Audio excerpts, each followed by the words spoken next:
It's like a prayer in some sense. In fact, I would say it's proper prayer. If you want to know something about yourself, sit on your bed one night and say to yourself, you got to mean this. Like, you got to be desperate. This is no game, this. It's like, my life is not everything I want it to be, and perhaps it's not everything that I need it to be. And by need, I mean my life is so unbearable that the suffering that's attendant upon that is make me nihilistic, cynical, bitter, resentful, homicidal, genocidal, unable to have a good relationship, prone to punish people for their virtues because of my jealousy, driving the proclivity to see evil everywhere except within my own heart. Like, these are problems, man. And you ask yourself, you sit on the bed and say, okay, man, I'm ready to learn something. Like, what's one thing I'm doing wrong that I know I'm doing wrong, that I could fix, that I would fix? It's like, you meditate on that, you'll get an answer. And it won't be one you want, but it'll be the necessary one. You know, and it's often something that will point you to small things. So Carl Jung said, people in the modern world don't see God because they don't look low enough. And so imagine you're in your messy bedroom, you know, and you're sitting on the edge of the bed trying to have an honest dialogue with yourself. And the little voice says, you know, it's pretty disgusting in here. And you think, well, I'm way above such trivial niceties as organizing my room. It's like, well, that's pride. That's arrogance.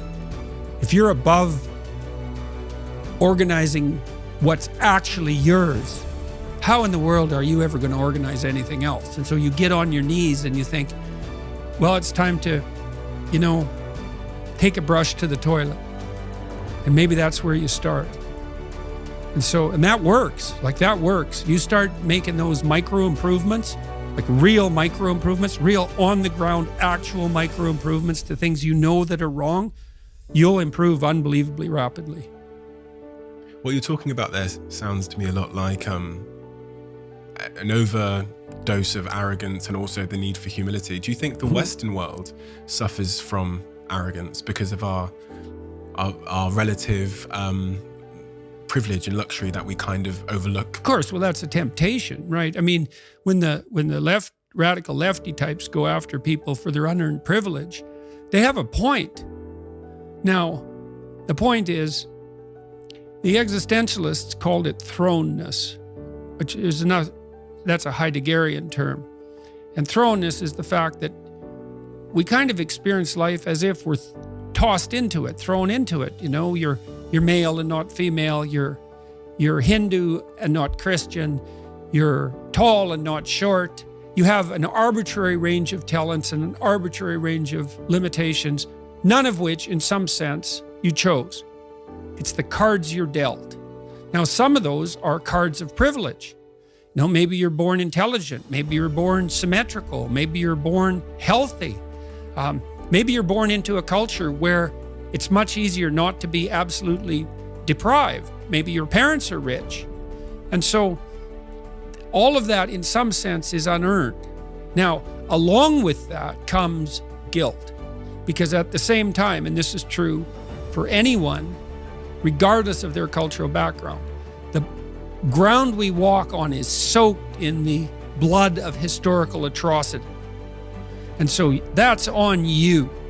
Because, you know, people think, well, who's the Nazi? Well, it's the fascist, or who's the radical communist? It's the radical left-wing ideologue. And the fundamental truth of the matter is that's best dealt with as a spiritual matter.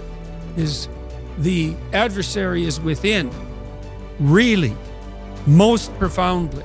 And so you have to take the responsibility for that historical atrocity onto yourself. I was talking to Guy Ritchie this week about his movie King Arthur. It's quite an interesting movie in many ways.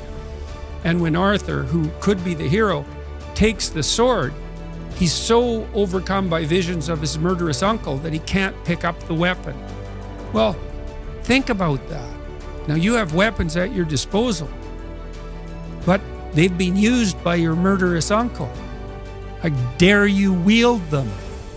And the answer is, maybe it's easy just to leave the sword on the ground because you do want to be responsible for atrocities going forward, and don't think you couldn't be, and don't think you might not enjoy it. And so the way you pay for your privilege is with your virtue. I mean that most particularly. You have these opportunities.